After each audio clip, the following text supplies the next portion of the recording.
ఇక ఉన్న నీళ్ళని అవతలకి తీసుకొని పోతుంటే గతంలో కేసీఆర్ మాట్లాడిండు, చంద్రబాబును పిలిచి దావత్ ఇచ్చిండు, జగన్ను పిలిచి దావత్ ఇచ్చిండు, రాయలసీమ రత్నావల్లసీమ చేస్తానని మా మీద నెపము. ఎందుకు చెప్పిండు కేసీఆర్? చెప్పిండు, ఇవాళ చెప్తాడు, రేపు కూడా చెప్తాడు బరాబర్కి. ఎందుకు చెప్తాడు, ఏం చెప్తాడు కేసీఆర్? తెలంగాణ ప్రాంత ప్రయోజనాలు నెరవేరినాక, ప్రాథమికంగా మా ప్రయోజనం నెరవేరినాక, మా ఆకలి తీరినాక, మా దప్పు తీరినాక, మా సాగుబడి ఏలినాక తప్పకుండా మిగిలిన నీళ్లు ఇతర క్షామపీడిత ప్రాంతాలకు పోవాల్సిందే, రాయలసీమ ప్రజలకు కూడా న్యాయం జరగాల్సిందే. ఇది ఆనాడు, నేడు, రేపైనా మేము ఇది మాట్లాడతాం, దీనికి కట్టుబడి ఉన్నాం మేము. నువ్వు తెలంగాణ గాలికి వదిలేసి అవతలకు సాయం చేసేటువంటి విధంగా నువ్వు మాట్లాడతావు.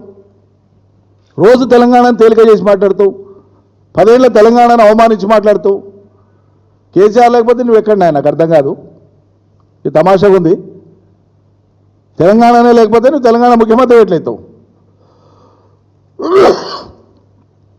తెల్లారితే పొద్దుముక్తే కేసీఆర్ని తిట్టడమేనా పనికి మాలిన భాషతోనా? అది కూడా వయసు, అనుభవం, దక్షత ఇవేవి పరిగణలోకి రావు. అంత హేళన చేసి అంత కడుపులో తీవ్రమైన విషయంతో మాట్లాడితే కానీ నీకు అది తృప్తి జరగదా? ఎంత తీక్షణంగా గుచ్చి మాట్లాడితే అంత ఆనందపడేటట్లు. ఇది ఏం పద్ధతి?